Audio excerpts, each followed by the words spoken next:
Welcome to TradeTheMBA.com. This is John. This report is for the 17th, and the market decay.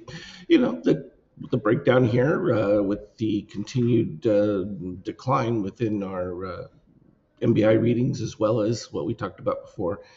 Orange caught between cyan and red is a continuation mode, and in this case, we've been, this set the marker right here, and we've just been back and forth within it. But in a broader decline viewpoint, you needed to retest dip below the red line, which was uh, right there. And that's just at the 50% now. The 50% has risen from that, so we've already hit it, but likely you're still headed to look to fill back in that low area. And no change from an MBI reading as far as you had this brief attempt at back above yellow, and that created a little bit of a positive run, but there was no change in the blue here to gray, and you look for that as that early crossover that sort of indicates the end of a downturn, sort of like right here. You can go back to these other ones that pinpoint these areas where you get that crossover back, and I think even right here back in August, you can see where it just transitions, and that's where you then look for your move. And particularly if you get the rising short at that particular point, then you get your more explosive run. But we haven't seen that, and this is just indicative of where. The fear aspect is going to start to build in because everyone's expecting new highs, and then when you don't get them for the first time, it shocks things. But this crypto move that really shocked a lot of people and wiped out a lot of funds in that, at least from their over leverage.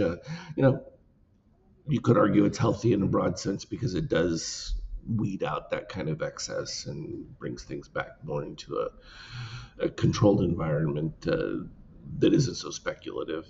Now, when you look at it, the shakeout is still pretty ugly.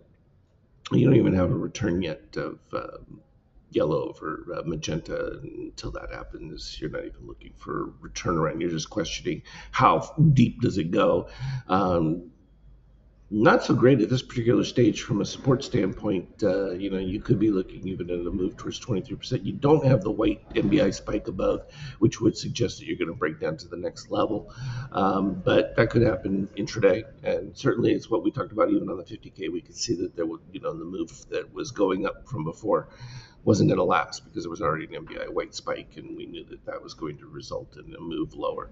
You can see from an NQ standpoint, a little bit less decline. So you're still above that 50% that's rising, but you still don't have any benefit from MBI white from a weakness standpoint or a turnaround in magenta yet. So, but the shakeout isn't as bad. So it's relatively speed. It's only -6. I can turn around pretty quickly. The sad thing for it, though, is that when you look at the steel, you've risen up midpoint through there without any real improvement from a DOC right here and the green crossing over red. None of those things have taken place to give you an indication that buyers want to step in and fill the void. In this particular case, they're just looking to hedge as best possible, and then what this creates is a fear, and that's usually where that you see their VIX rise because that creates a stall factor. And that kind of feeds itself because people don't want to get back involved until they see that the dust has settled. Well, the dust doesn't settle because they haven't made a decision to do anything, and by staying out, it also drains liquidity, which usually adds to bigger moves. From a treasury standpoint, again, now you see some people starting to, park into treasuries, but ultimately the bigger player is the gold setup. And that's been everybody's go-to at this particular stage. And it will be until it stops. And, we're almost at the target that I gave for it. When we look at oil, though, you're making fresh lows. So then this becomes a question about economic activity. And we always love that debate, whether this is about too much supply or whether it's about not enough oil consumption. And so that's where we're going to start to look at, use versus production, because we see that the U.S. is record production. Saudis were going to increase production. They wanted to drive price lower to gain market share because they think that if they drop it enough, you cut shale producers out. That's their goal from a broader standpoint. But that does create lower inflation, lower pressures on price, and potentially even a little bit of a deflationary effect in some aspects. Throw that in with the tariff situation, and again, this whole narrative that tariffs were going to lead to broad inflation is a dumb construct in the first place, but never mind. It never happened, and we expected it wouldn't happen. So go figure. It wasn't complicated. From a euro standpoint, they still love the euro, think that it's going to do something special. But and all this talk about a U.S. destruction, at the end of the day, the eurozone is desperate for U.S. liquidity, and without the Fed backstopping them to provide that liquidity, they would be a disaster zone for them. And there's your parabolic move for gold, and look at that going across. So, are we going to have a lot of fun when that starts to correct backwards? Yeah, it's going to be interesting. But again, this just shows the relative significance, though, of that change in capital requirements. And it's not something that you really hear talked about. Everyone talks about, gold being this, return for safety, blah, blah, blah, blah. No, it's once you allowed it to become tier one capital, it changed everything from a banking standpoint, because it's much easier to have that than and based on its appreciation than having your treasury securities. So it sort of flipped the script quite a bit, and there's only so much of it that can be acquired at any given time. And even when you're talking paper certificates, you've got a problem, because a lot of people are demanding the physical product. We saw that in silver, where they were having to fly silver around to meet actual demand requests as opposed to just certificates. So that's a big change, relatively speaking. And so when we look here at crypto, you can see how it's traded relative to the Nasdaq, not as a defense against dollar action in that. And some of that carnage from what happened in that crypto move really shook things up, and you still haven't had a stabilization yet. And we talked about it. The MBI weight spike is just a matter of how far. We expected to move to the zero or reach the zero. And that was yesterday. And now you got a whole new leg lower because MBI White still leads. Big shock there. You're still magenta below the red line here on the extremes. As long as that continues, you're going to keep making new lows. Last positive extreme would be back over here in, was that May? Yeah, a long while ago, back at the 100K mark, 101 roughly.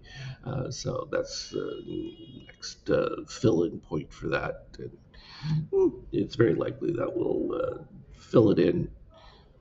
But that's pretty healthy pullback, from its peaks at the 120, 20+% pullback. That's pretty significant bear market kind of move. Now, from an ETH standpoint, well, there's a whole lot more that you could fade and still be not having filled all your positive extremes. So ETH holding up quite a bit better than Bitcoin has been in this one, and that's just part of the rotation. Of course, everyone will say then as soon as they rotate out of gold, it'll go back into crypto. Yeah, probably.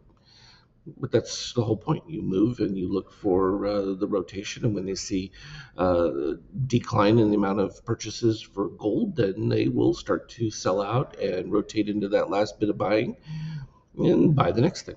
And that's just how it goes. So we had talked about this yesterday. MBI white spike leading there. So we expected there was some short cover rally going on within that. While magenta was staying above, it was just a matter of waiting for that to break. It broke down there, but you didn't quite get enough significant move. And then once MBI white took over and crossed it, that was the move that you're expecting. First was the 50%, and then once it reached the 50%, you still had MBI white leading, which is exactly what you saw from a BTC that we just looked at chart. And yeah, so your expectation was a move to the 0%, and that's what we got. Well, at the 0%, you got another MBI white spike. Yeah, well, that means you're going to be making some new lows. So it held on for quite a bit, and you even had the potential of a little bit of a rally where you had the magenta leading, but MBI white took the lead on that spike as they were both going up very quickly. You never breached the 25. That becomes a critical one to pay attention to. The inability of magenta to break over that plus 25 meant that it just didn't have any carry through. 23% roughly, a little bit over. It actually got almost to 38 before it was there, but then the MBI white clear peak above, and that calls for a new move to the zero, and it blew through the zero, and fills back to that positive extreme from way back that was already filled here a few days ago. So it's likely to be a little bit of a sport, but you can see here that you still have NBI weight lead on that. So that's not healthy as far as a bull standpoint, but certainly behaving exactly as we would expect from a reading standpoint. No shock with that at all. Um, Pretty much in line with the expectation of that. When we look at it from an intraday standpoint, huge option expiration. And so, from a call put standpoint, all the little lifts that caused call buyers to get in there, and then they flipped it around, took out all the call buyers, then put buyers jump in, and then they usually flip that around. But at this particular case, it seems like you still have more put action. It was pretty flat through the Asian session, but as soon as the European session started, whoop, straight down. So yeah, and didn't even talk about the geopolitical situation and other elements going on. So this impact that we were talking about from Germany and these other places is just starting to weigh on where things are going to go towards the end of the year and the beginning of next. And while things are more positive from a U.S. standpoint as far as building back from that, doesn't mean there isn't going to be some additional short-term pain going through. And I promised you a high volatility October, and did I deliver it? Yes. Did I have to do anything? No. It was pretty clear that it was going to be this way, and that some people seem so shocked. It's just typical for us because we're used to people not understanding, and the narratives that you see in the press just didn't have a clue about any of this, and that's their problem. Pretty straightforward in my view. That's the long and the short of it for now. As always, anything relevant, I will put it on our team chat. Have a good one. Trade well.